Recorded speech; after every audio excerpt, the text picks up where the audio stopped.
can't wait to get up there. I can't wait to go to the games. I can't wait to go to those stadiums I haven't been to for a long, long time. And we'll see how it goes. And, we might surprise a few, which will be fun.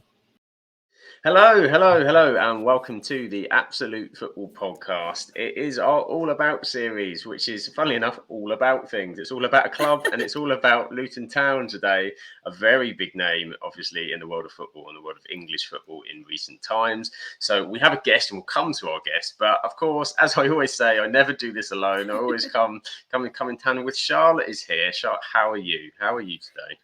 Yeah, I'm really good, thank you. I'm really looking forward to this episode as well because obviously I remember Luton. We've played them a couple of times, obviously being a Rochdale fan, and it's just really good to see their journey, and I'm hoping it will inspire me as a Rochdale fan as well.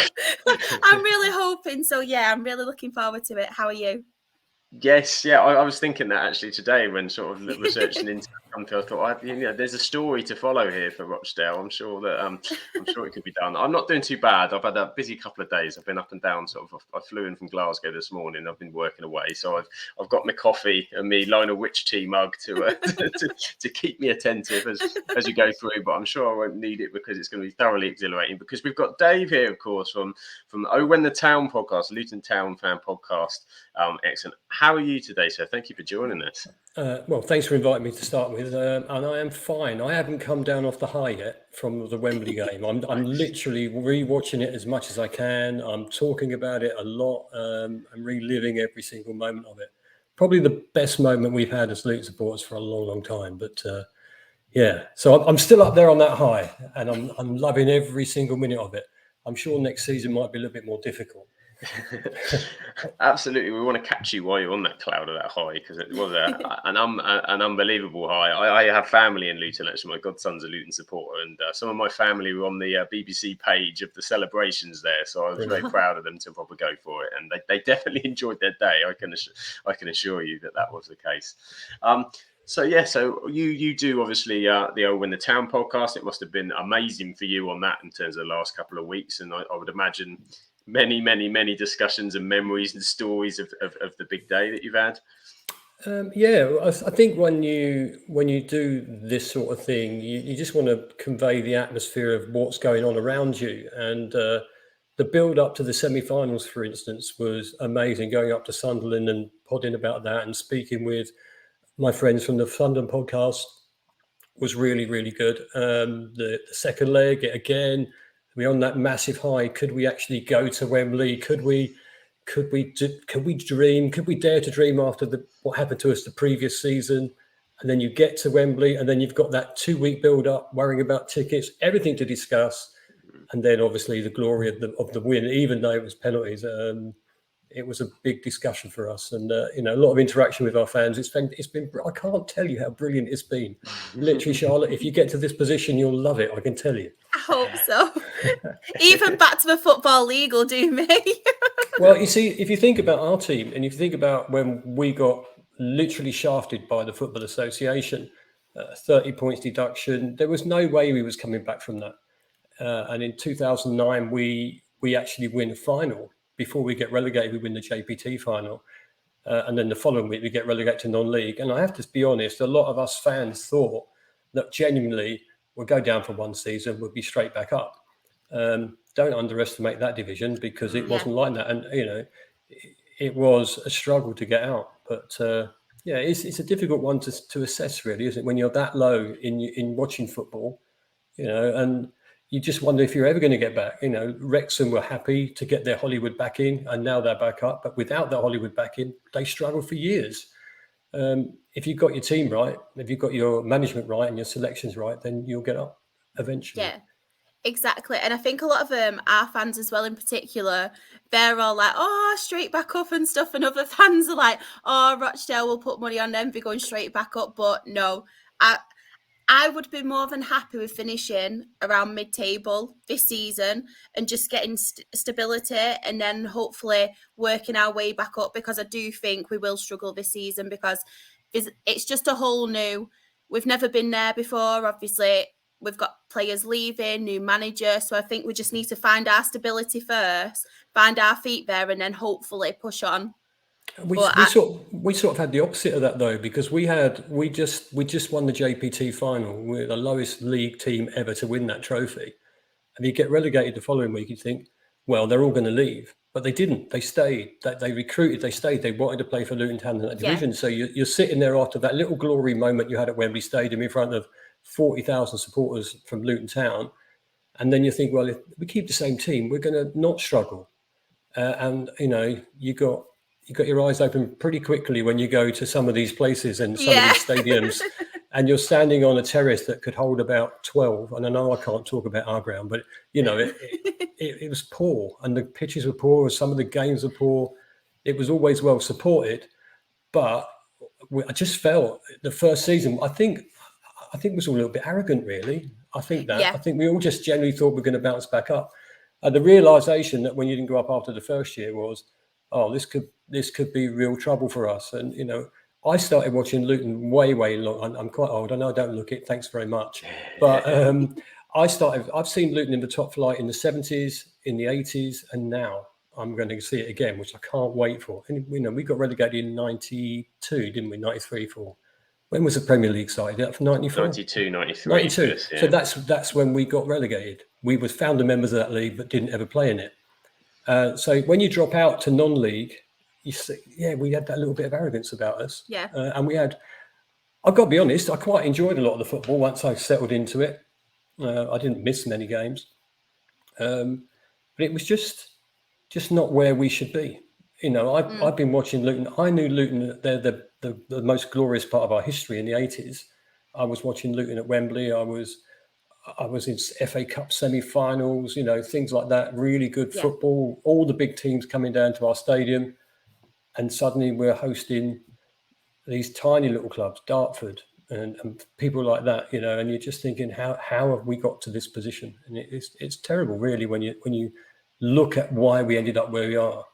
And mostly it was punishment from the FA. The 30 points was FA breaching transfer rules. Tell me a club who hasn't done that, who hasn't been punished as much as we have. I mean, I think the fans and the chairman were rightly aggrieved by that.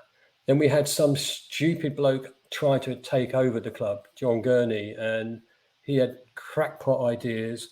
And I think he was quoted by saying, if you kick me out, I'm going to make sure you haven't got a team to look at if you kick me out. So thankfully, Gary Sweet in 2020 kicked him out.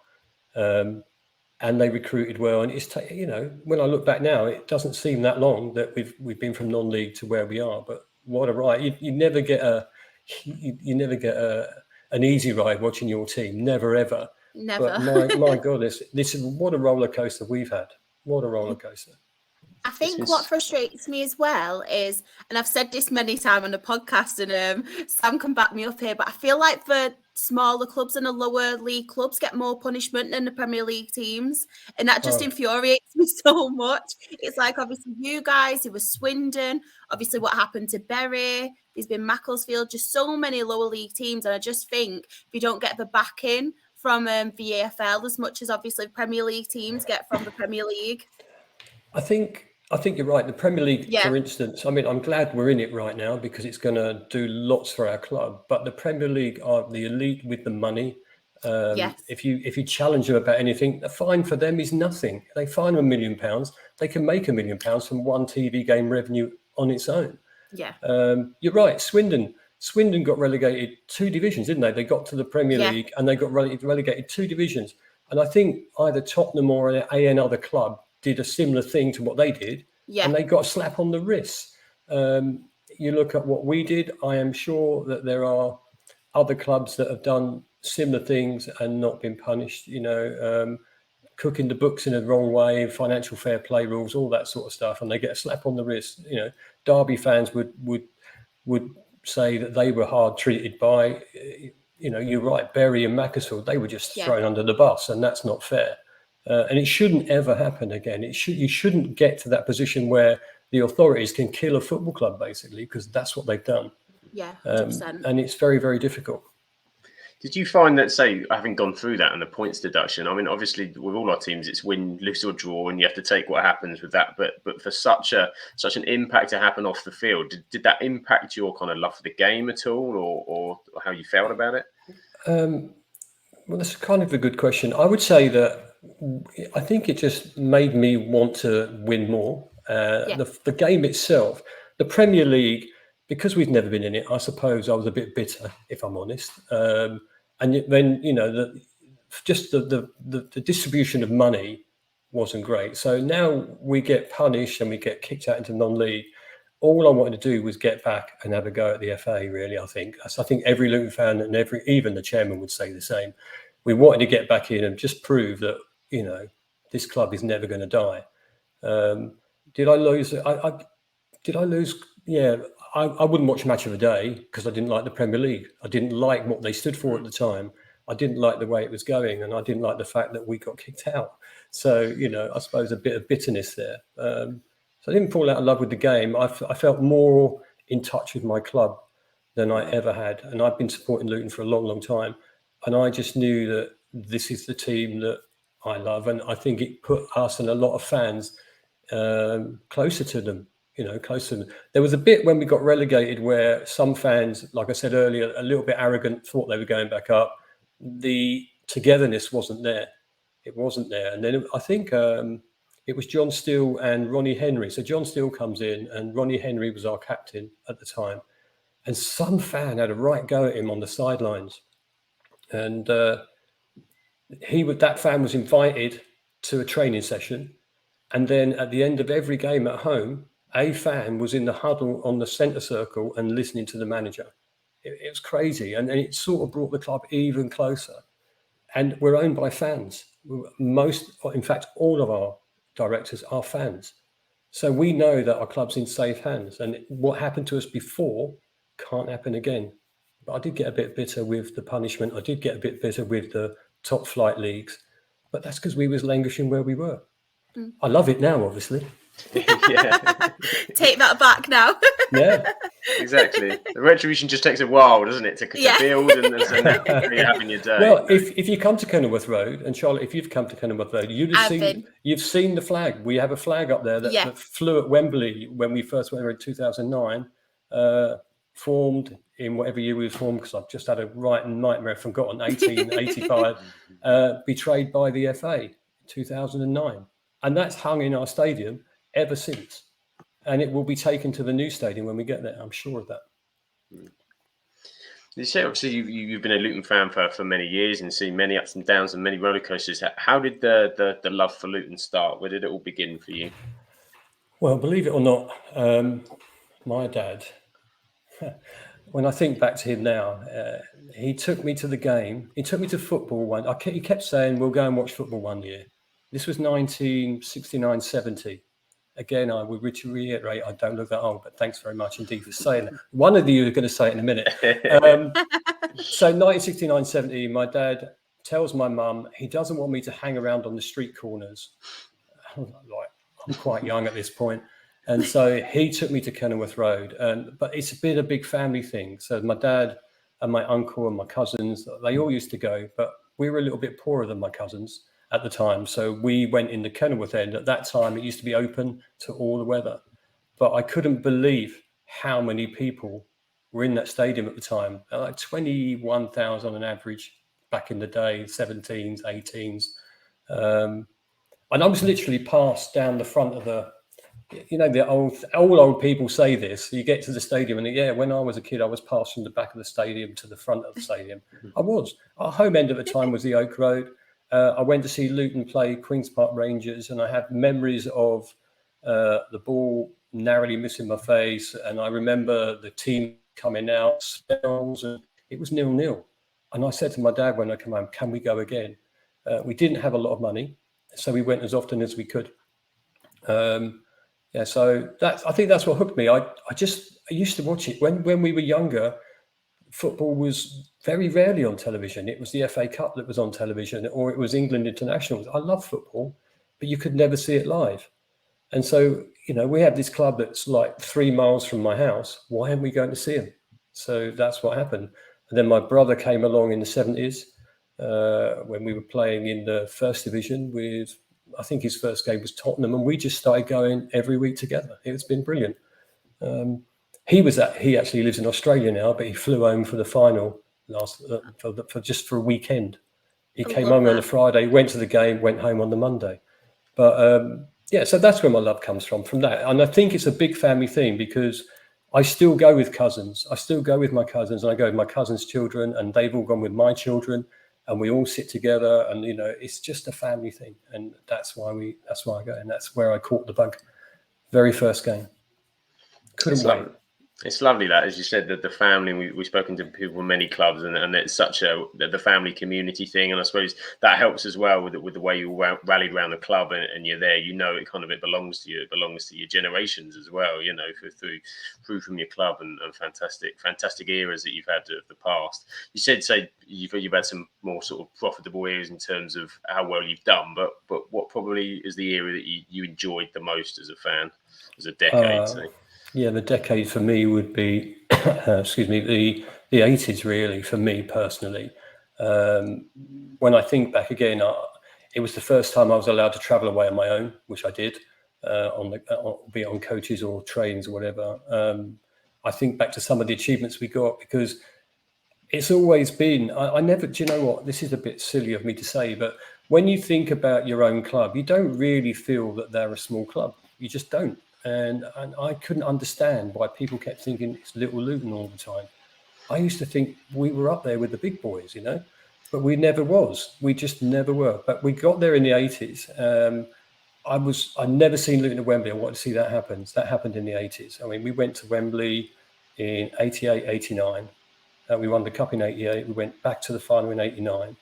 The semi-final at Villa Park, the FA Cup, 1985. Was amazing, even though we lost. So the 80s, we had a good 10 years in the first division. We scraped through a couple of times. We finished 7th. We would have qualified for Europe if it wasn't for the stadium disasters that happened that year. So for me personally, the 80s was the era when I was growing up, because I was young and I was having a great time with my mates and my family, really, just going home and away as many times as we could. So the 80s were brilliant, but then I'm not going to take it away from now, from the last 10, 15 years. I've got to say, at the weekend, it was as good as the 80s for me. I nearly fell over 3 or 4 times at Wembley Stadium, if I'm honest. But it was, I think even in the 70s, in 73, 74, Luton got promoted to the first division. And I was at school, and I was one of the only people that supported Luton. Everybody else supported the big teams. They all supported Liverpool or Arsenal or Chelsea, and that year Leeds and people like that. And I just remember being distraught when we got relegated that season. So, So in my lifetime, I think there's little blocks of times where your team has done well or you've had a good season. And that, for me, is what it's about. So I could take a little bit from the 70s. I could take most of it, if not all of the 80s. I can take some parts of the 90s, and I can take all of the last 12, 13 years and put them all in that block and go, these were the good times and the bad times. And I love every second of it. I wouldn't change it. I know that sounds a really stupid thing to say. I think being relegated and restructuring our club in the way that we did has done us good. I think back to when Jason Walker was in the final at Manchester, and he had this header, and I thought everybody thought there's a real classic photograph. The whole Luton end are celebrating the goal, and it hits the post and comes back out, and everybody's got their heads in their hands in the next photograph. If that had gone in, we'd have been promoted. Instead, Wimbledon got promoted, and I don't think we were ready to be promoted. Yeah, I know that sounds silly, but I don't think we were, and I think we wouldn't be where we are today had that goal gone in. That's how I look at it. So you've got to take everything out in perspective, really, haven't you? You do, yeah.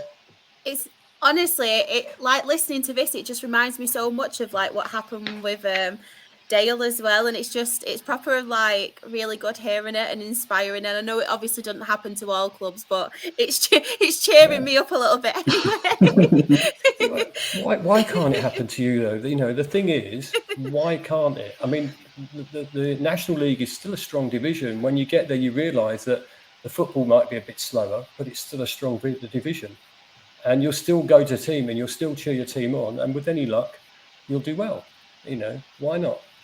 100%, 100%. And obviously, we found out how much you love watching football, but like us, you're really good at the podcasting as well. Thank you.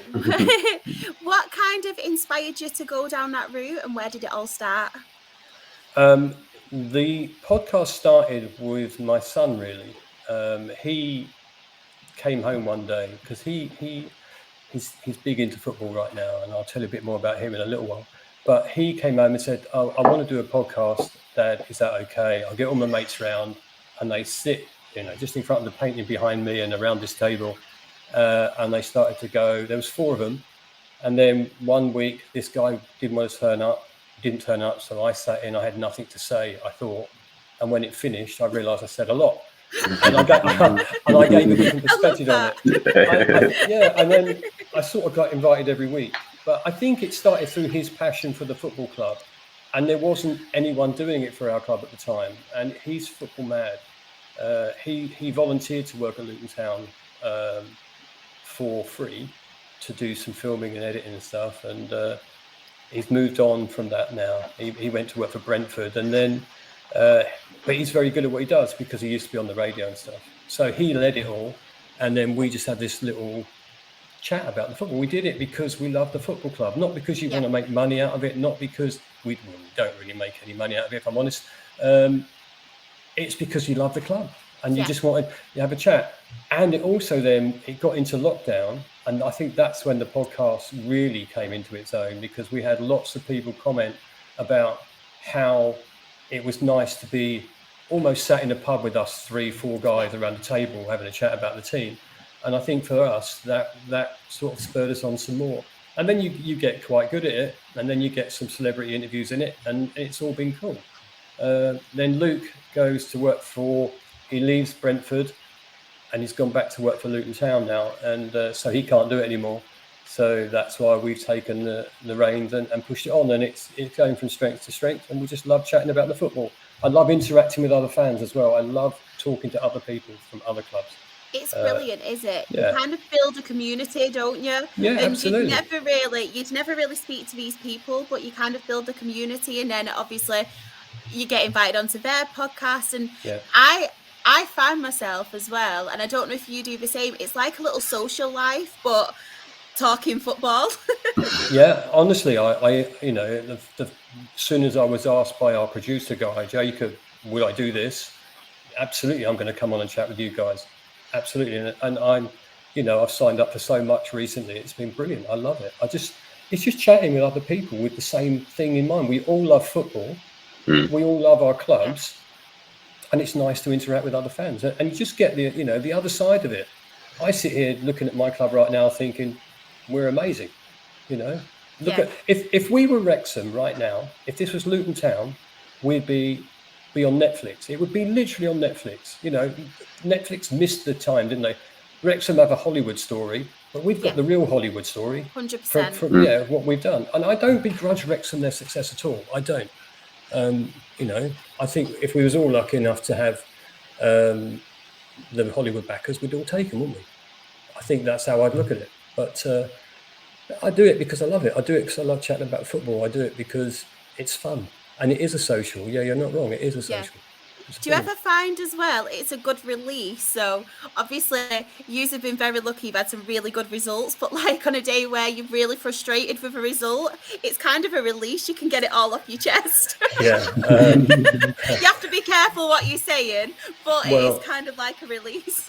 I think you'll find if you did go back and listen to some of ours when we weren't performing so well, it is, we do put the explicit language up there sometimes, and you know sometimes your swear word might slip out unintentionally, But also we do ask for fan reactions, and we do talk about the fan reactions. I mean, we don't have them on, but we have all their comments on. Yeah. And some of those can be quite harsh. And there have been times where I've been very harsh with the team. I've been very harsh. And there was one video that the official club video was released, and it had me on it. Just my voice. I never asked, but I'm quite happy it was on there, saying how poor the team was at one point. And I'm thinking, well, you could have asked me for that, because I'd rather have not said that on an official video. But yeah, that's how it goes, isn't it? The podcast is great fun. Love it. It gives you that release, doesn't it? I mean, so we did one on Monday, and we have Lucas as one of our team as an Arsenal fan, and we knew he was bubbling about Kai Havertz as a rumour. So you just kind of set it out there, and then you just let him go for 10 minutes. But he felt better afterwards for it as well. It's like a fishing rod, and then he bites, doesn't it? It's like you reel him in. Yeah, and that's what it's about, isn't it? It's about having that banter with your friends or with people that you know or other clubs. The only previous show we refused to do was Watford. For obvious reasons, but if anybody asks me on, I'll go on and have a chat with people, and it's just fun. It's fun just meeting new people. It is, because that's what you do. It's great. Completely agree. Yeah, it's brilliant. Absolutely. So, I mean, we've talked about your podcasting and say, When the Town being a podcast, and you must have a lot of stuff planned for the new season, because it's a big season for you, and a lot of things coming, I'm sure. Is there much planning going in already for the podcast for next season? Well, believe this or not, if you've ever watched the podcast, you wouldn't believe this, but we do have a producer who does all that stuff for us. So he lays out our running orders. He gets our guests invited. He makes sure that every bit of information that we need to have in front of us is in front of us. I know he's working on lots, stupidly new credits. We're looking for a new feature, but we haven't quite decided what we want to do yet. Whether we want to interact in the same way that you guys are interacting with us right now, I'm not certain at the moment. Definitely want to do previews. It can't be a regular Monday night now because of the Premier League. So I think we'll cross that bridge sort of over the summer. We'll sit down. We'll have a meeting. Us looking all professional, and we'll talk about how we want to move on. But the guarantee is that we're going to go on and we're going to carry on.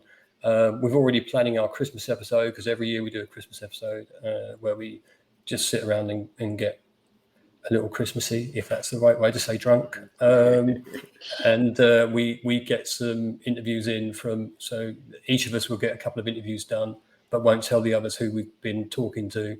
And then we have live react to that. So we'll carry on with that, and we'll just see how the season goes. But I'm sure we'll make some tweaks, but I don't think we need to change. If it's not broke, why change it?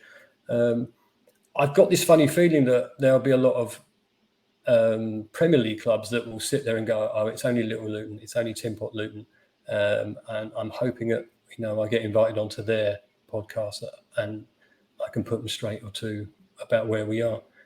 Don't underestimate this team. That's all I'll say. But I'm not expecting miracles for next season. So it could be a real tedious podcast, couldn't it? It could be losing quite frequently, or it might not. I don't know. I just don't know. I just don't know. It's the joy of the Premier League, isn't it? I mean, and you've seen it this season with the Premier League, with the performances of Fulham going up, Bournemouth going up. And I think that there's a general feeling amongst Premier League clubs of real interest, and you could see it sort of piping up. And obviously, Kenilworth Road's been the obvious one that Sky and everybody have gone to for the minute but I think it's because there is that genuine kind of buzz and interest and maybe the expectancy from the Premier League that wasn't going to happen, that Luton weren't going to. But it's probably not when you don't follow a club and you're aware that kind of Luton have been coming through. It wasn't that long ago, National League, and the rise, as you said, it's been rapid and through so quickly. So I think that's possibly where a lot of the intrigue's coming from the Premier League clubs in there for sure. There'll be a lot of younger people that won't know Luton's history. They won't know that we were a first division team. They won't know that we'd won a cup, the League Cup. And when we won the League Cup, you've got to say it was one of the top 3 cups to win: FA Cup, League Cup, and then you've got your other one, the division itself. So it was a big cup to win in them days, and there's no getting away from that. I think it's a little bit devalued now because of the way that the other clubs treat it. The Premier League clubs treat it, really.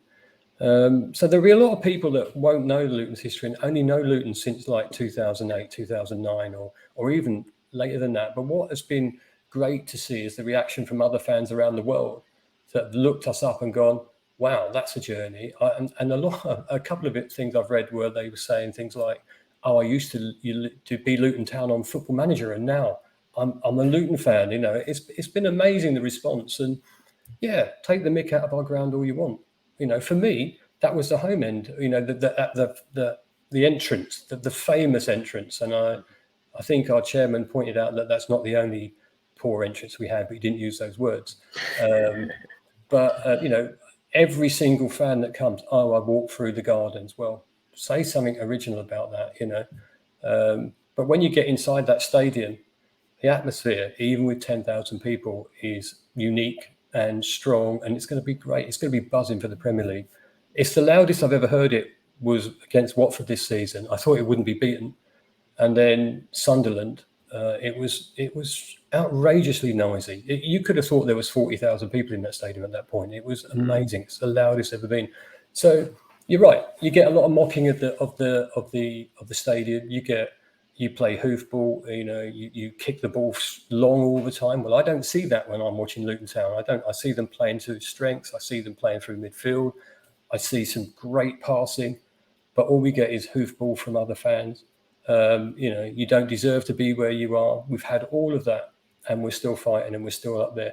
You don't finish 6th in the division one year and then 3rd the following season if you're not any good. No. Exactly. And then you ever get other teams saying, especially in the Championship last season, they were saying, you know, the bigger clubs, oh, it's a very poor Championship this year. Why is that? Because you're not in the top 3. Yeah, you know, Queen's Park Rangers couldn't have done any worse, could they? Well, they could have done. They could have got relegated, and I can't say anything more about them. And you know, just things like that. You know, again, you know, when we played Queen's Park Rangers last season, they were top of the division, and they finished way down the bottom. So, and then they go, yeah, the league is poor. It's about time that other clubs, other fans, and I'm not saying every single fan, because you know, social media is easy to hide behind, isn't it? But a lot of clubs haven't given Luton the respect there that they thoroughly earned and thoroughly deserved for what we've achieved this season. And in the past, really, it was always little. It is a team. We have a hashtag, Teams Like Luton, and we get it all the time. Hashtag Teams Like Luton. You know, so long may it. Let them underestimate us all they want. And you know, I think any professional footballer that comes to Kenilworth Road, they won't be frightened by it, but it'll be different. It'll be different. But I pointed out to everybody who's been, derogatory about our stadium. I've pointed out to them more than once that all the top teams have played there before. So, you know, I'm looking forward to it. I can't wait. Season tickets are out. I bought mine. I'm done. Can't wait. Yeah. August the 12th, here we come. Absolutely, and that's what you want it to be. I mean, you know, as a promoted side coming up to the Premier League, that the home form is going to be required. You're going to need that to be a fortress to pick up where you're expecting to get the majority of the points. And as you said, there's been grounds like that in the Pro. You look at the Dale when Southampton used to have that. People used to really struggle there. I think, you know, old days of Selhurst Park as well was difficult for a lot of teams to come to. And the smaller stadiums, I think, sometimes create that, as you said, much more of an atmosphere than you know your big new modern stadiums. Yeah, well, I've been to the Dell, and I always used to think of that little triangle of terracing behind the goal. It was the weirdest piece of terracing I'd ever seen in my life. So odd. But it when you get there and you're in there, it was always noisy. Always. I've been to their new stadium. It's nothing like that. No. It's nothing like that. I've been to most Premier League teams' stadiums. Tottenham Stadium at the moment is amazing. I don't know if you've been or not, but it's an amazing stadium to go to. But you know, we got the smallest stadium in the league. Who cares? Bournemouth are in there. Their capacity is not that much higher than ours. You'd have said Bournemouth were candidates to go down. You wouldn't have thought Brentford would have stayed up. You know, look how well they've done. Brighton, when they got promoted, and they had a crazy stadium at one point, didn't they? After they left the Goldstone ground, that was a terrible place to visit. So I think it just adds to it. It adds to the charm of it. You'll still get lots of media comments, I'm sure, about the stadium, but you know, it's a stadium. It's the stadium I've been going to for 50 plus years. You still haven't said it, Charlotte. You don't look old enough, Dave. Thanks very much. Just waiting, aren't you? Waiting I'm for just the waiting kids. for one of you. Just to surprise you. One of you. And so in seeing Luton through the years, we asked you to select your greatest Luton 11. So we said modern era, which is always difficult because what is a modern era? But that's a good question. What is the modern era? If you tell me that now, I might change my selection. Yeah, there we go. I mean, we've been basing it because a lot of the episodes we've done were Premier League teams. So we started from the formation of the Premier League, so kind of 90s, 2000s onwards. We've kind of been, there's no strict rules. We won't eject any of your players. Well, you can't reject any of my players because I have to be totally honest with you. You can't look past the current squad, really. You really can't. So I'm going to be very. I've got a couple of extras from the current squad, but the current squad are history makers. Let's mention Pelly Ruddock and Panzu, who joined us from West Ham when we was in the conference, and he's now a Premier League player. He's the first person ever to do that. I've met Pelly a couple of times. He's a right character, but he deserves that recognition. So he's got to go straight in the team. But then I look at Carlton Morris, how he's changed how we've been this season. So I can't leave him out. And then I think, well, I've got Carlton Morris there, but then we had Danny Hilton playing, and he was just as good for when he was in that division. And then I think, but then I can't, and I have to include James Collins in that. And so it's really hard to choose, isn't it? If I choose James Collins, I choose him because he comes on the last minute penalty against Watford and scores it. And he scores a penalty against Blackburn Rovers that keeps us in the Championship. So I've got those written down, but I still got to go back to our current striker because he's made a difference. Elijah Adebayo comes from Walsall. He's an amazing player.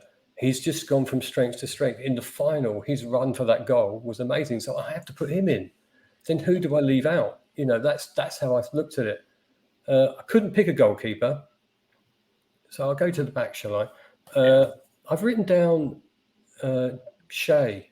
Shea's very unlucky. He was just getting back into the team, doing really well. And I think he went for a clearance, or him and Lockyer had a clash when they went for the ball. So our own players, and he got injured and he had to have some real time out. But I think out of our recent goalkeepers, he's the one that stands out for me. Sluga promised loads and, he was okay. Horvath last season, I think, was good, but protected by our back four helped him a lot. And I think that reflects in the reason possibly why he hasn't been brought back to the club. So I'm looking at Shea. James Justin, for me, as a defender, came through our ranks. He played in our youth team. He came on, he set the stadium on fire. He was quick. And we all thought he was going to be a potential England player. He was proven right by that, but then injury didn't help him either. And so, because of him and because of his sale to Leicester City, it kept our club alive. So you've got to keep him in the team. And then I look at our backs now and I think, well, Tom Lockyer, how can I not put him in the team? Yeah. Again, here's the thing. When he got transferred from Charlton, all the Charlton fans were saying, why you want to step down like that? Why would you want to go to that little club? And he has his light has just shone. And this season been immense for us. It's a shame that he didn't see the final out. But so I've got him. And then Gabe Osho, again, current player. I can't think of anyone that stands out in his position as much as he has this season. I like him. Yeah, we had him on loan. Yeah, I think you cannot. Yeah. He was such a nice player, and he's a really, really nice person as well. When you chat to him, he's a really, really nice guy. I chuck in Sonny Bradley as well. He literally was a leader, and I think there's a classic bit of footage of him when we were playing Bradford away. We won. It was a really cold night, really, really cold night, and somebody tries to push him over in the box and he sort of makes it look like he's been pushed really hard. I don't know if you've ever seen that clip. And his togetherness for the team, for me, is one. If I could put Marvellous Nakamba in, if we can sign him in this close season, I'll be loving life, because he stood out so much last season when we got him. So Jordan Clark's gone from strength to strength. I'm trying to think of others, even from earlier times, and they don't stand out like that. Maybe Kevin Nichols. He was a hard player, and maybe Sol Davis, because Sol Davis, I loved him because he literally was a Trojan. When he went for the ball, you knew he was there. You totally knew he was there. And there's again a really big tackle he did at Stoke. He got sent off for it, but you ask any Luton fan, and they'll say it was the best tackle they've ever seen. So Jordan Clark, maybe Alfie Doherty, but then we got Alan Sheehan recently, Luke Berry, Ollie Lee. There are just so many, and it's really hard to pick 11. But if you tie me down to 11, I'm going to say the current squad. Yeah. With those little extra names of subs, because they were the ones. But then I look at the squad, and then I look at the team, and then the team is only as good as the team that are leading it for me. And the Luton legend, obviously, Mick Harford, runs the team for me. Went through that time. He's Luton through and through. Such a nice guy. I've written down George Moncur as well. You know, I should have had more time to think about this, really, shouldn't I? Don't worry. I'll send it in the post. I can't pick 11. It's never easy, though. It's never easy. No, I just literally can't pick 11.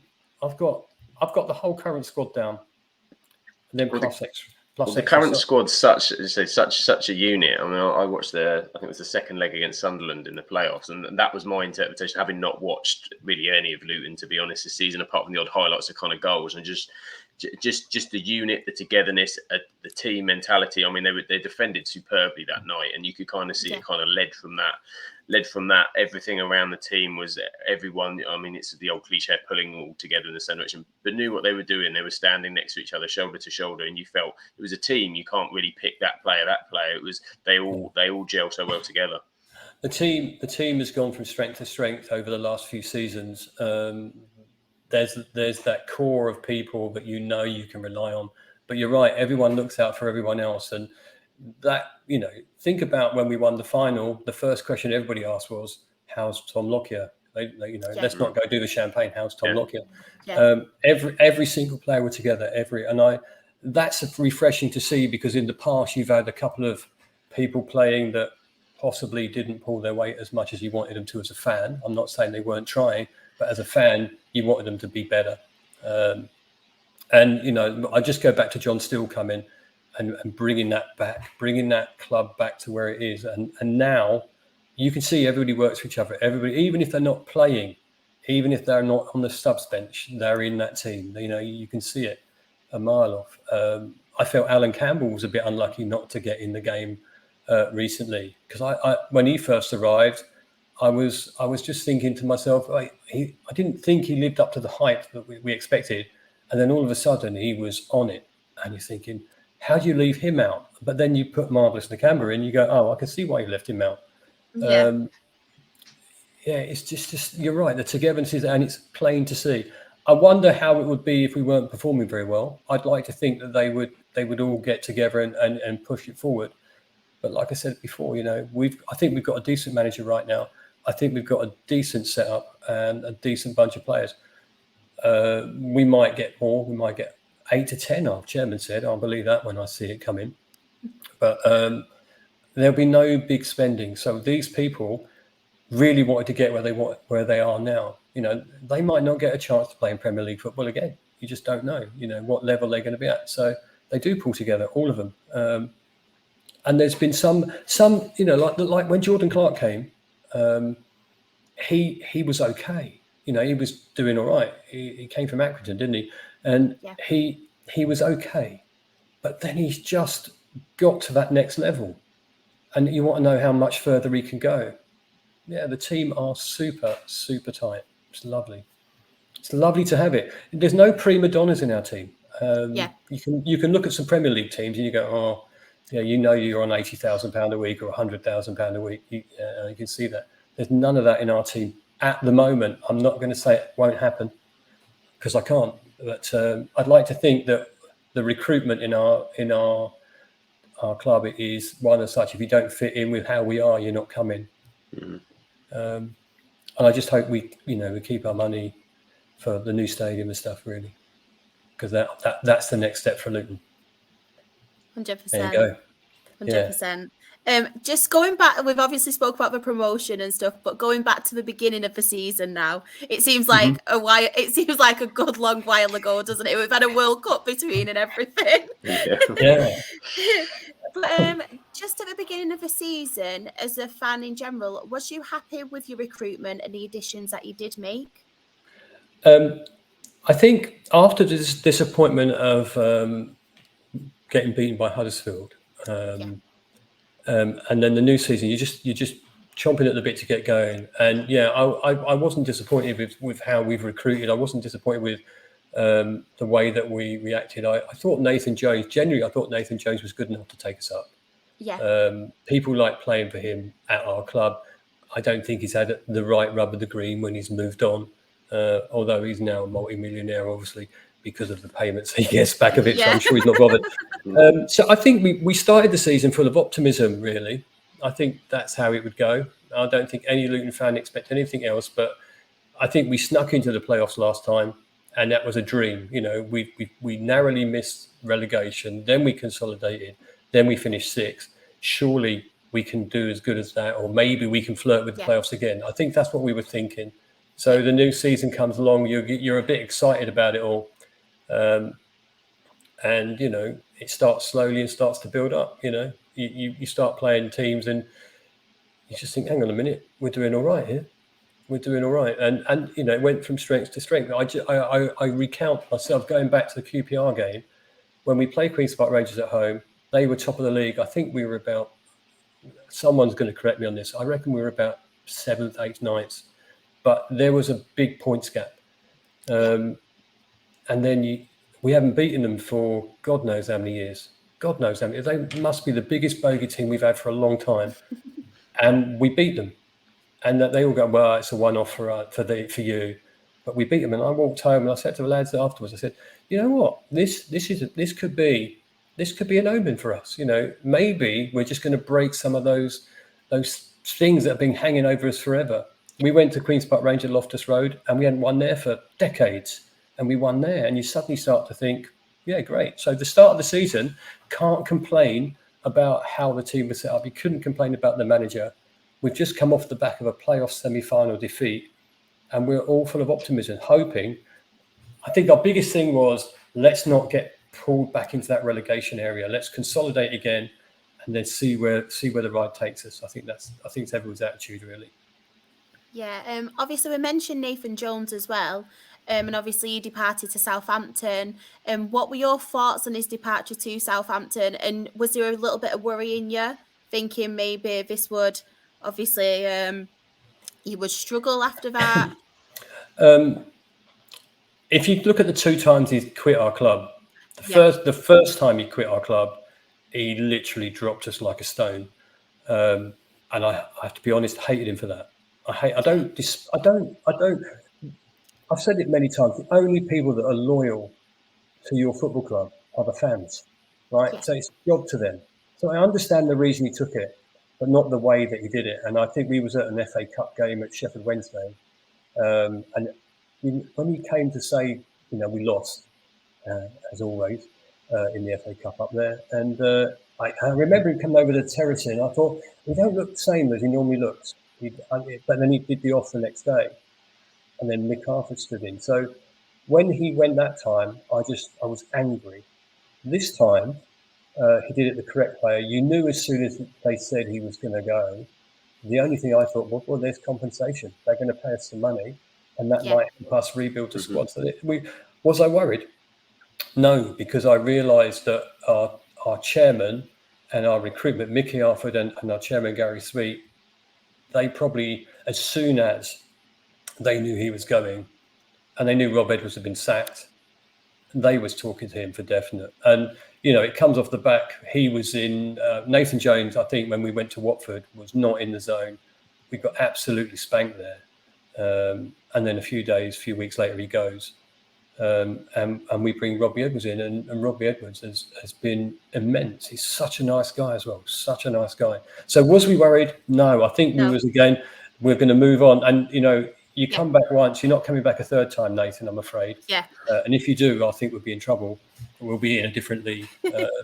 I don't think Nathan Jones is a bad manager either. I just think he hasn't been given the rub. I mean, Southampton fans didn't give him a chance. No. Yeah, no, I don't think we were worried. I think more excited about who was going to come in. The fact that it was an ex-Watford manager, he comes in, then he has something to prove, doesn't he? Yeah, 100%. He has something to prove. And then when he starts doing well, we're all sitting there going, "Ha, you mugs, you sacked him." Yeah. And look what we've done with him. That's how it is for us. I was just about to ask about, obviously, Rob Edwards, and what was your initial thoughts? And was there a bit of a divide because obviously he was ex-Watford, or was you all just really buzzing to have him in and thought, yes, he can do something here? Well, a bit smug. If you look at Rob's history, he just got Forest Green's really going, didn't he? Yeah, he did. And then he was approached by Watford, and you're thinking, well, don't blame him for going there, but anybody who goes to manage Watford at this time of their standings knows they don't hang on to managers that long. No. They've had more managers than Everton have had in their whole blooming lifespan, and he goes there knowing that he probably won't end up being there forever. And so when we take him on, I don't think any Luton fan went, I don't want him because he's a Watford manager. Yeah. I think that the whole thing would have been, let's see him prove them wrong. Yeah. Because if he can prove them wrong with their greatest rival, how sick would that make them? And it's proven to be true. And it has, It's been proven to be true. So I think if you see him, if you meet him and you chat with him, there's no way you can't like him. Honestly, he comes across so nice. I feel that just in his interviews as well. Yeah. He's so there. He's so honest. He gives his. Yeah, he does. And he's just a really, really good. I've been to a couple of Meet the Managers nights just to have a chat. We have these things and you chat away to him, and he knows he is our club. He feels the right person for our club. So yeah, I don't think anybody really thought, oh, it's ex-Watford. That it was just, I'm absolutely delighted he's done what he's done.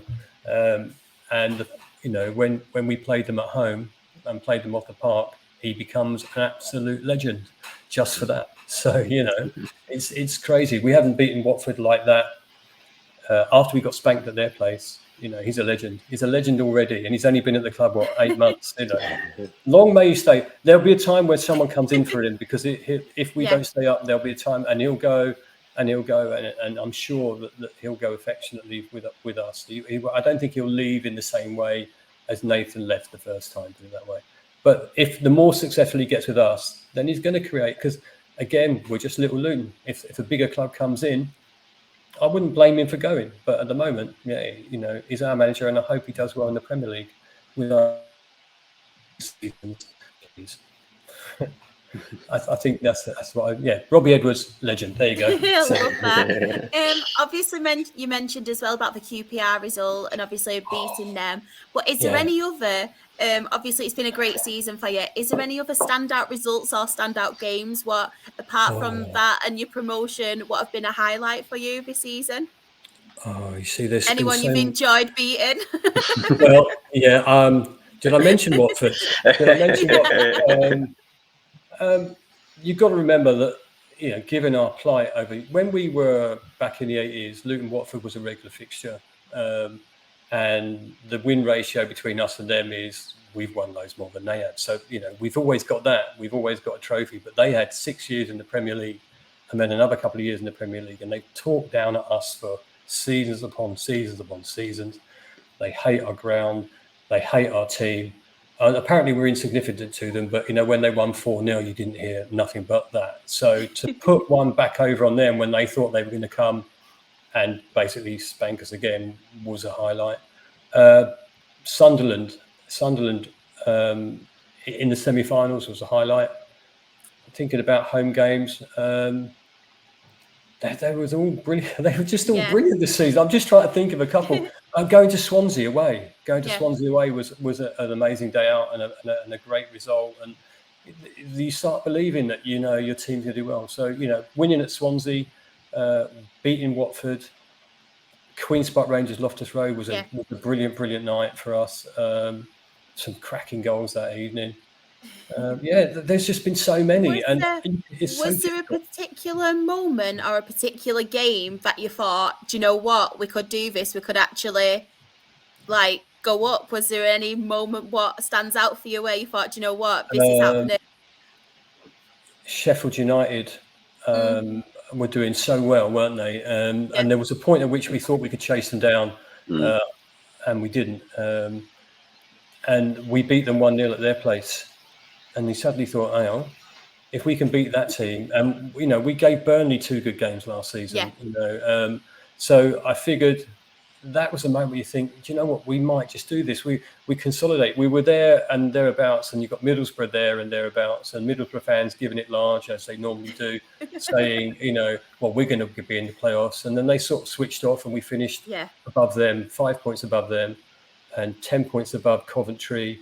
And you're just thinking, as you're going towards that time, and you still see yourself in third position.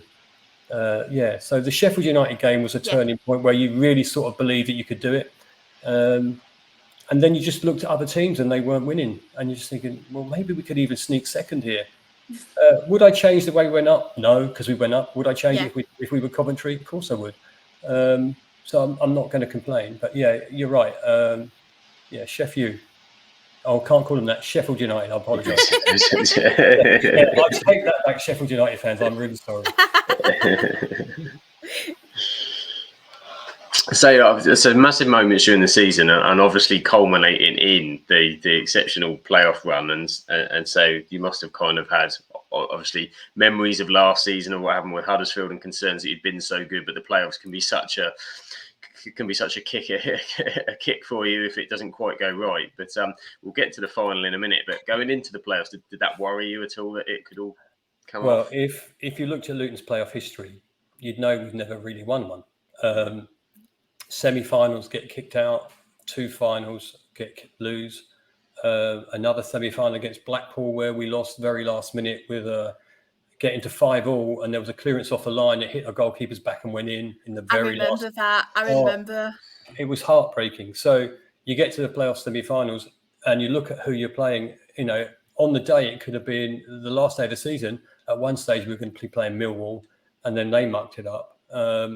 So you go with Sunderland. You think, well, you know what, Sunderland have only just come up. Would I prefer Sunderland over the other two? Yes, I think I would. And did I want the away leg first? For some strange reason, yes, I did. And then you go up there and you sort of then start to panic, don't you? You panic because, like all football fans, you have those moments where you think, I think we're good enough, but what if they score 3 goals and the playoff's over there? And then you get in there, and they used to have the Roker Park rule, didn't they? Roker rule, they used to call it. And their stadium is noisy when they're doing well. Their stadium is really noisy, but it gets silenced when Adebayo scores, and then you think to yourself, actually, we could do this. And second half, we were shambles, and we kept it down to 1-1. And we were walking out of that stadium, walking down the road here, and this is genuinely thing happened. We're hearing people ringing up and booking hotels and telling their mates, we need to be here for London. We need to reserve this for London. We're going to go to the playoff final. They were convinced that Luton were rubbish. Those fans were convinced it. Well, we walked away, went half-time 1-1. If we play like that at home, then there's a good chance that we can go to Wembley. And under the lights at Kenilworth Road, anything can happen. Yeah.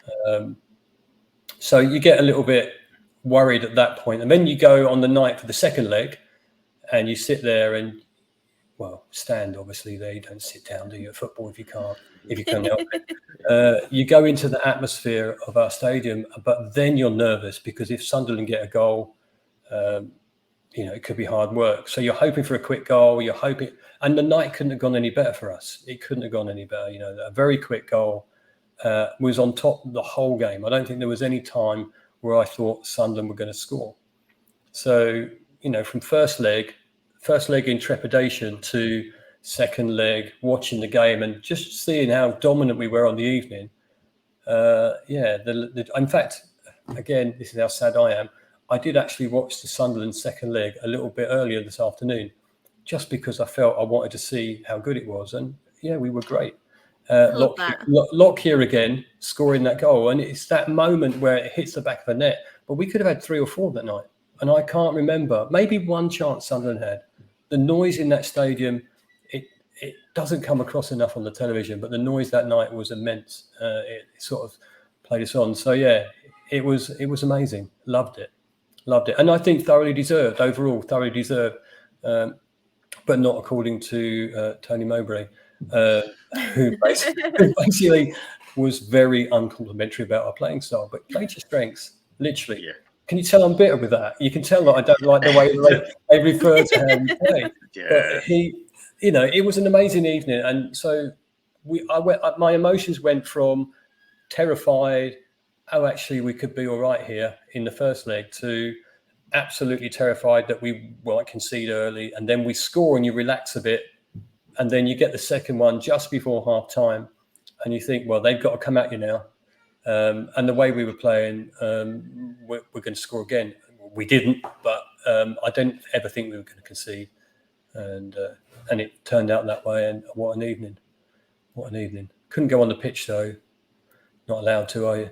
No, of course, no. It was a stunning result and a stunning performance, and kind of the performance that you want to take you into the final, to take you into Wembley, knowing that you've come off the back of a really good performance, and you're up against Coventry, who obviously got a bit of a story in recent years themselves as well, with kind of how that club's moved along. So I think it was a really intriguing final from a neutral perspective as well, to see how it goes. And you've got a tense afternoon, evening, long into all the way to penalties. Are you? Well, it was a tense couple of weeks. It was what was it? A week and a bit after the second leg. It was tense all that week trying to get tickets for a start. Yeah, was it a tense day? Well, firstly, I want to say I was quite delighted it was Coventry, not because I think we could beat Coventry. I just didn't want it to be Middlesbrough because of the way. I think they thought they were just going to be there with Sunderland. I think they was looking for that big derby really at Wembley Stadium, and I was glad it wasn't them. And when I looked at the Middlesbrough Coventry game before, I thought, well, they've nicked that, but they've nicked it quite well with a really good goal. So I have to be honest with you, I didn't really know too much about the Coventry team. All I know is they've suffered as much as, well, not as much as us, but they have suffered in the past. They've suffered with their ground. So it was either one of us go up is a bit of a story, isn't it? But when you go to Wembley Stadium to watch a final of any description, whether it be a League Cup, whether it be a Johnson Paint Trophy, or whether it's a playoff final like we've just done, I think the first thing I do is, where am I going to go to get a couple of beers to calm my nerves down beforehand? And I did that because you can't afford to drink in Wembley Stadium. But by the time you get in there, the nerves start jingling. This could be the biggest thing that's ever happened to my football club, and we started really well. Seeing the fans there, seeing 10,000 fans turn into 36,000 fans, and obviously there's day trippers there. Don't get away from that. But every single one of them was cheering us on. Seeing that, then we started really, really well, didn't we? And when you think back to the first half, we could have been 3-4-0 up at one point. Yeah. We had Osho's goal disallowed for offside. I hate VAR, by the way, but that's a whole nother podcast, isn't it? The problem I have with VAR is that you're in the stadium and you can't see what everybody else is watching at home on the television. You've paid your 70 quid or 80 quid to see a game at Wembley, and they just go, possible offside. Well, show me it. Show me it so I can agree with you. So we had that disallowed. Then we had Adebayo disallowed for handball, quite rightly. And then the goal goes in, and that move for the goal was unreal. Adebayo's run down the left. He beat their defender 3 times before he passed it to Jordan Clark. Jordan Clark nips in, smashes it in, and I may have just gone over 3 chairs, I think, when we scored. Because they had those little flags rolled up. I weren't waving mine. It was under the chair. And I remember slipping on it. And at that point, you're thinking, well, if we're this good, it's going to happen. It's going to happen. Yeah. But we all know that it's never going to be the same, both halves. We all know that. And, Yeah. So my son was pitch side at the time, and he texted me and went, "We need to score again. We need to score again." Because they are going to get a chance, aren't they? And he was totally right with that, and as we all felt, really. And again, I've watched the goals back again. I've watched Adebayo's goal 1,000,001 times, but even Coventry's goal, I get disappointed with it because if it hadn't hit Osho's legs on the way through, our goalkeeper would have saved it. Yeah. He would definitely have saved it. But then the momentum goes their way, and now you're thinking, just one mistake, and my dream's done. It's done because we're not getting another goal. That's how I felt on the day. The noise in at Wembley. I've been to Wembley a few times. I've been to watch England a few times. I've been to an FA Cup final to watch Arsenal, and who did they play? Hull when I went there. And I've always disliked the atmosphere at Wembley. But for me that day, it was electric because it was my team. When they equalised, we went down for a bit, and then extra time comes along, and now you're really, really crapping yourself, aren't you? You know that one goal can win it in extra time, and given the experience that Luton Town have had, I was thoroughly expected, that it might not go our way, but thankfully it did. And I'm sure we're going to talk about penalties now, aren't we? So, yes. Penalty shootouts again. I've not seen Luton win many. They did beat Brighton in the penalty shootout at Luton Town. Kenilworth Road. I've seen them miss. I've seen them save the first two penalties of the opposition before. I think Fulham away in one FA Cup or League Cup game, and then we lose. So then it's tenterhooks the whole time, isn't it? Your player steps up. You do this cheer of relief more than joy. It's a relief when they score. It's a relief, yeah. Yeah, it's not a cheer of of any excitement, or it's just relief. It's gone in, and then you're praying your goalkeeper gets it right. But if you look at the first 10 penalties, they were all fantastic, without shadow of a doubt. Every single penalty was brilliant. I don't think any of the goalkeepers got anywhere close to them. The 6th one comes up, and Dan Potts walks up to that ball, and you're just thinking, I hope he's been practicing, and he sends the keeper the wrong way, and now you're thinking they've only got a miss. Because I said to my guys at the time with me, I just said, there's no way our keeper's saving. They've played so well with these pens. Someone has got to miss. And thankfully it was them. And then I can't tell you the celebrations then. It was just, it was intense, immense. And us old people. You're not old. You're not. Oh, thank you. Both of us. Thank you very much. Us old people would say that 1988 was the most brilliant time of our lives, seeing Luton win a major trophy. But I'm going to tell you now, that one on that weekend was way up there for me. It was such a moment of joy, of basically saying to the FA, up yours, look where we are now. I love that. Yeah, and I think a lot of us are there going, if it's one season, it doesn't matter. 150, 60 million pounds saves our club, puts our club on really good terms. Parachute payments, if they keep them going, will keep you going. The new stadium comes out of this. And when the new stadium's there, then I look at the Brighton model, I look at the Brentford model and think, well, there's no reason we can't come back up if you're a well-run club. So that moment in history for us is going to be so significant. And the party was immense. It was really good. I think I got home from Wembley about 2:45 a.m. It was brilliant. Just stayed out. It was great fun. And, I love it. Yeah. And it's just a moment I will never forget. And I'm glad that a lot of younger people got to see it. I'm glad that, like my friend's son, he took so much rubbish from people when we were non-league. He lives in Stevenage, but he comes to watch Luton. We've got so much bullying almost because you watch Luton Town, and now he can say, people say, who do you support? Luton Town. Who's your Premier League team? I hate that. I don't. That really annoys me. Yeah, exactly. But now I can say that. Luton Town. I can say it for one season. He can say it for one season, maybe two, if we're lucky. I think the excitement in the town is there to see. And I think that's it. Yeah. Who's your Premier League team? Well, my Premier League team is a team I've supported all my life. I love that. I love that. And Charlotte, I hope genuinely that you guys get to experience some of what we've experienced, because it is an amazing journey. And even if it's only for one season, even the excitement only lasts for one season, I know that one season is absolutely got my club covered and safe for a long, long time to come. And there'll be loads of other generations that can see Luton play, and they'll see them in a different stadium, and hopefully they'll see them in the top flight more than once. And if we're a yo-yo club, so be it. Keep us up there. Because you know what? When you go into the Premier League, unless you're as lucky as Leicester was that year, and let's not take that away from them, because that was an amazing performance. Yeah. Luton Town can't win the Premier League unless there's billions of pounds put in there. You know, look who's the top all the time. So the joy will come from staying up, I suppose. But would you rather have that every year and have all the money, or would you rather have that competition to get into there every other year? I don't know. I'm glad we're there, but it could be a bit disheartening, couldn't it? It could be. But then you say that to a Brentford fan. I mean, I know a couple of Brentford fans, and they would go to, one of them actually did say to me, it's like every game's a playoff for him. He goes and thinks, are we going to win today? And he feels the same as he did every time they win. He says it's like a playoff final every time I win.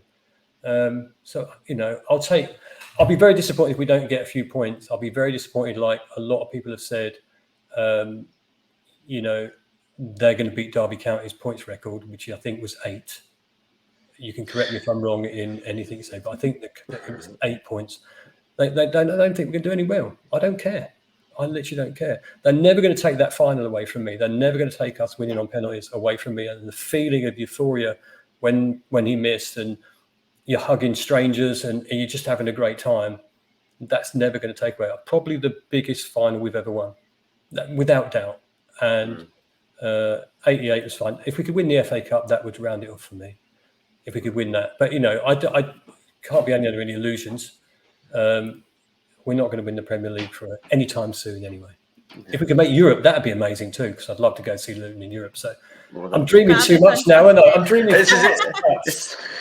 It gets you on the buzz, doesn't it? You think, oh, look at this. And particularly, I suppose you're looking at teams like Brentford, like Brighton, and going, look what's happened there. Look what is possible when you get there. So, I mean, the Premier League. And to be fair, Bournemouth as well. Look, they had a stint in there before. Yeah. Fulham have been up and down, although, you know, Fulham have got a bit of money behind them when they first went up.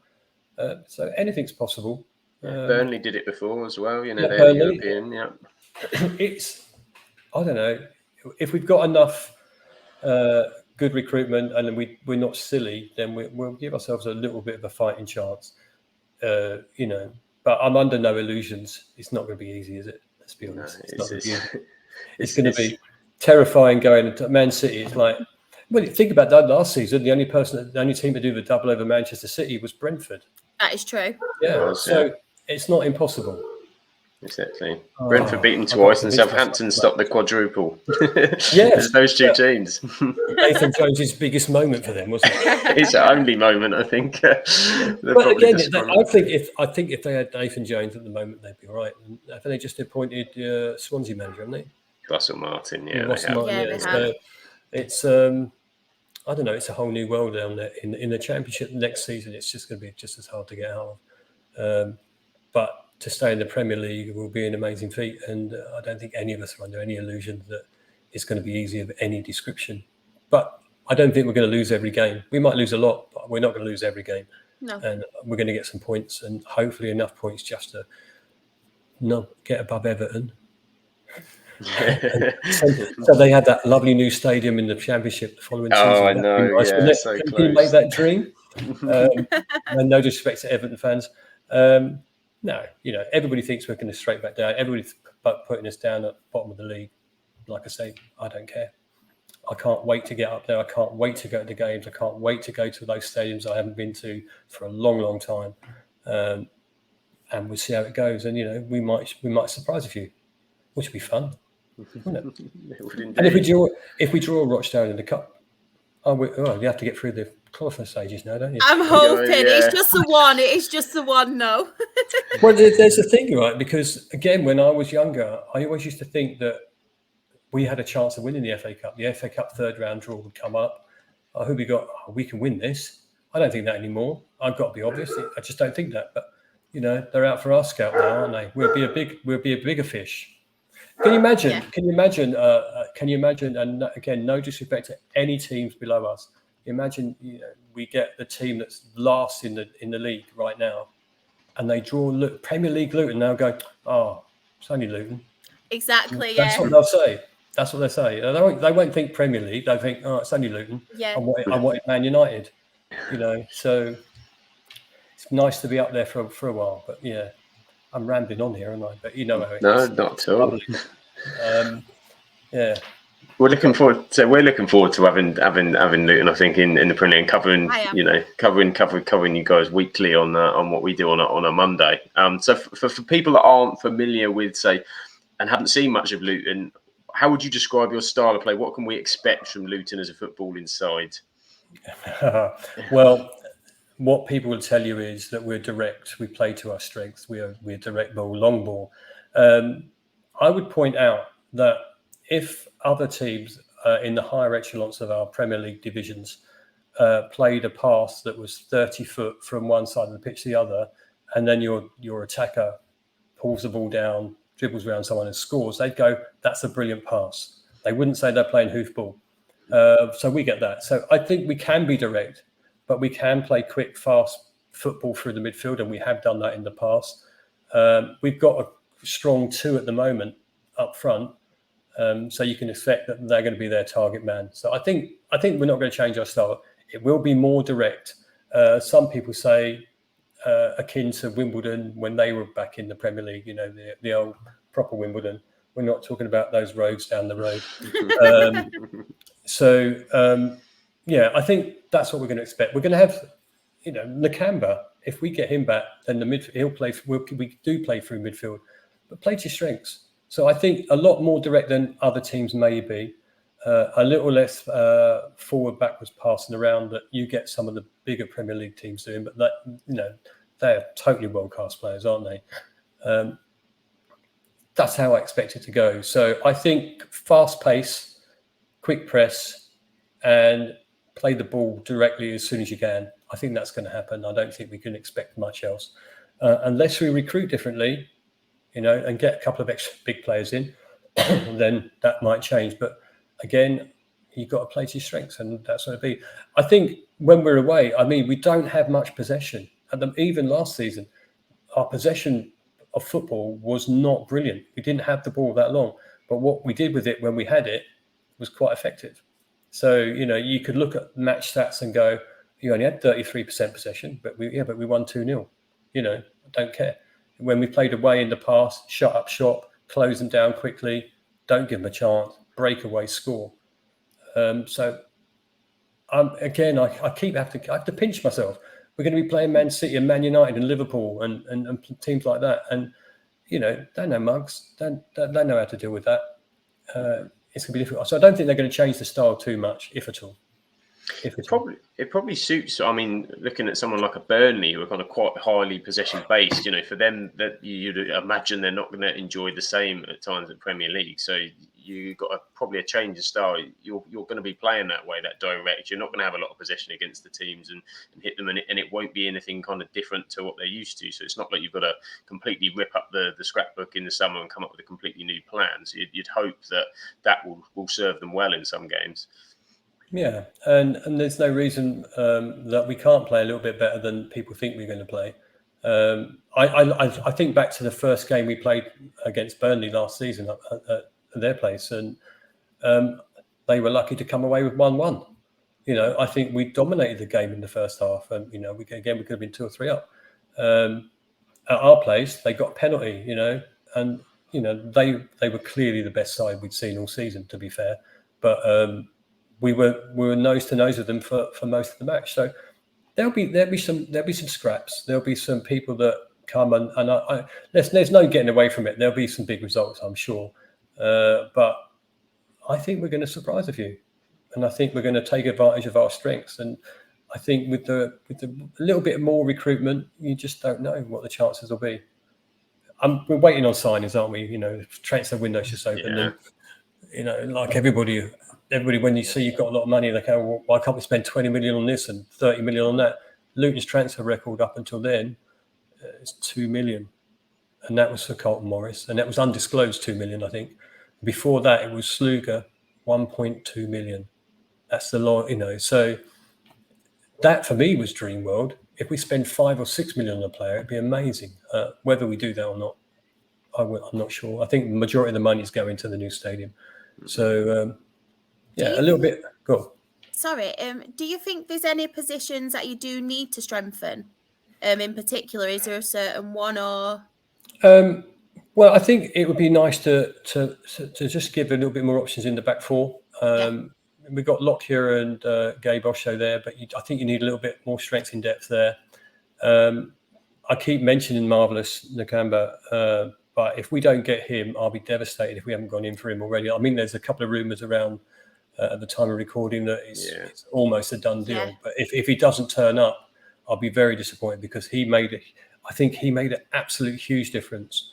And I think another midfielder would do us as well, maybe a strong holding midfielder as well. I think that would do us some good. Up front, you can always take an extra player who's going to score goals. So I think for me, midfielder maybe back four, maybe a stronger, taller, man at the back end maybe. But and maybe thinking about it now, because we maybe another right back or left back, or someone to cover those positions for our players as well. And when I think about it, though, when Carlton Morris had a decent season last season, scored a lot of goals, really decent guy and decent play. I remember when Ivan Toney got promoted from, got picked up by Brentford. Who'd have thought he would have been as good as he was in the next division? So I'm hopeful that we've got that player in our squad already that will just turn it on and score a few goals and keep the dream alive for at least 8 months if we can. So I think that, but there's no doubt that the chairman has said that he's going to recruit as they've always recruited, and he did say 8 to 10 players. But 8 to 10 players could mean that they're going to get some players that are there in inverted commas for the future and not necessarily for the campaign. My own company that I own sponsored Joe Taylor, who came up. What a nice guy! He's got a big future ahead of him, and I hope for the likes of him he gets a chance to play as well, because that can only in the future benefit us. So I think it'll go. Maybe we sign 8 players, maybe some first teamers, but some potential future first teamers. That's how I look at it. Anything's better than nothing, isn't it? And also, can you just turn away all those players that got us where we've got today? Would you do the same thing as Nottingham Forest did and just replace your whole squad? No. Why would you? Well, they stayed up, so it paid off for them. But but it's difficult, isn't it? It's difficult to get rid of. I mean, some players are at the natural end of their contracts or the natural end of their life with your club. That's fine. But this lot of perform miracles. You've got to give some of them a chance, haven't you? So I don't think there'll be a huge intake, but you're right. I think definitely defender. Oh, goalkeeper. Yeah, I forgot we haven't got a goalkeeper at the moment. You definitely might need one of them, yeah. I think we definitely might need one of them. James Shea's coming back, but we need to strengthen the goalkeeper area. I don't think we've not taken up the option on Horvath from last season. Who knows who's coming? Again, a couple of rumours, but even with some...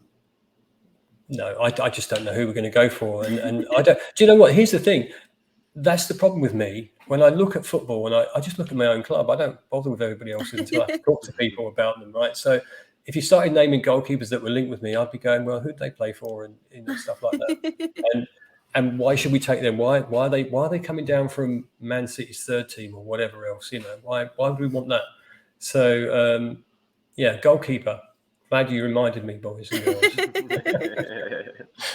A goalkeeper indeed. Well, so it'll be interesting to see what they do in the summer window. So at the time of recording, it's just kind of open, so there may well be some deals coming through at the moment. But we will come to our game that we'll play with you to sort of round things off, which does include a little bit of transfer. It's very sort of light, but we do have our production of our own, don't we, Shah? But a little intro video, and then we'll go to our game. So The question with only 2 answers.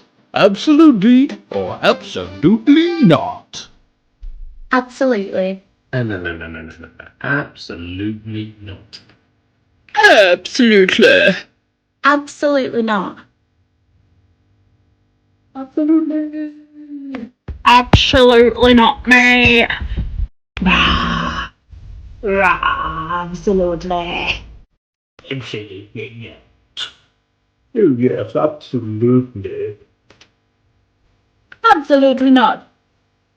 So here it comes, the question with only two answers, absolutely or absolutely not.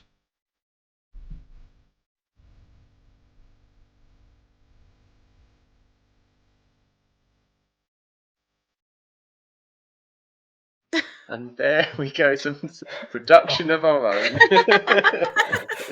I'm speechless. Most people are. So are we. And we are keeping it. So, of course, the game is absolutely not. Those are the two questions. And the game we play is, say, we pick some players from your current squad, and you have to tell us whether you think absolutely that they're going to stay with the club or absolutely not, they're going to move on. Now, this is always more difficult with teams that are doing very well and the people that were happy with their squad. So we do have a wheel spinner for anybody who's going to be moving on from the club, and we'll find out where they go. If you don't want to pick anybody, that's fine. We may have to name one or two just to make the game work. But that's fine altogether. I think we had the same problem with, I think, Wrexham going up. There was a problem there because you want to keep your squad as much as you can. So we'll start through the list. We've got 6 players for you. Okay. We'll just pop them up here. So starting off with the penalty man, Mr. Potts. Absolutely or absolutely not? Absolutely. Absolutely. So he remains. Corley Woodrow. Absolutely not. Sorry, Corley. Absolutely not. Absolutely not. So Woodrow's going to the spinner, Shah. Next up, and we've got Burke. Absolutely not. Absolutely. Absolutely, he remains. Campbell, tough one. There's always a tough one. We always get one that everyone goes, "Oh, you knew you were going to pick that guy." Yeah, Campbell. Okay, absolutely. Absolutely remaining as well. Mm-hmm. Absolutely or absolutely not for Pepple. Sorry, I'm going to say absolutely not. I might be wrong. Absolutely not. So he's moving on as well. And then last up, Freeman. Absolutely not. Oh man, I think absolutely. Absolutely. So that means we've got two. We've got 2 for the spinner. It was Woodrow, wasn't it? And it was Pepple. So we're going to pick up here our wheel of teams, and we've had some classic ones so far. Anybody who watched our Tottenham episode last week saw that Harry Kane is going to Dog and Duck FC. So it's just a matter of time. Just a matter of time. So we picked a number of our favourites and some random teams in here. So we'll spin the wheel for Corley Woodrow. Where's Corley Woodrow going to go this summer? Let's have a spin and find out where it's going to be. And he's off to Leeds. He's off to Leeds, remaining in the Championship. Yeah, you won't get much game time there. No. So Corley Woodrow's off to Leeds, and later, and we also had Pepple, didn't we? Was the second person who's going to be leaving Luton this summer. And where is he going? He is off to. He's going to Leeds as well. Leeds are having a bit of a Luton done a double, a double deal. There you go. Yeah, maybe there's a player exchange going on there. Maybe there could be. I mean, would you take anybody from Leeds who catches your eyes? I mean, Rodrigo's to be not fair, bad, is to he? be fair, Sam, let me just say you weren't listening to me earlier when I said I don't take much interest in everybody else. That's what I thought. As I realised, I said, I thought I'll lead in with Rodrigo. If not, that would be an easy one. And they've got a goalkeeper. Take their goalkeeper. Yeah, actually, don't. Melier was probably one of the worst. He was awful.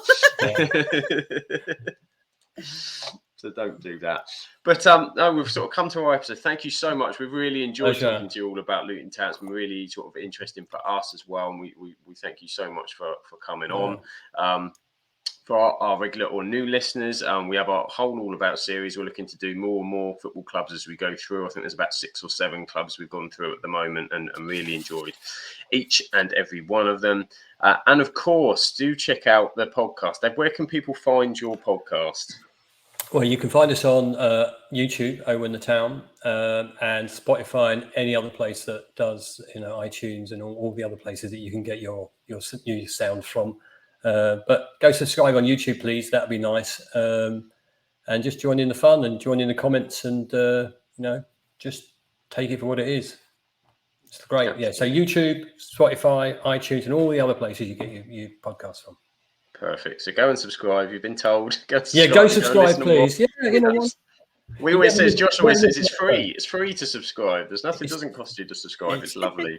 Totally free to subscribe, and this not just us 3-4 people on it.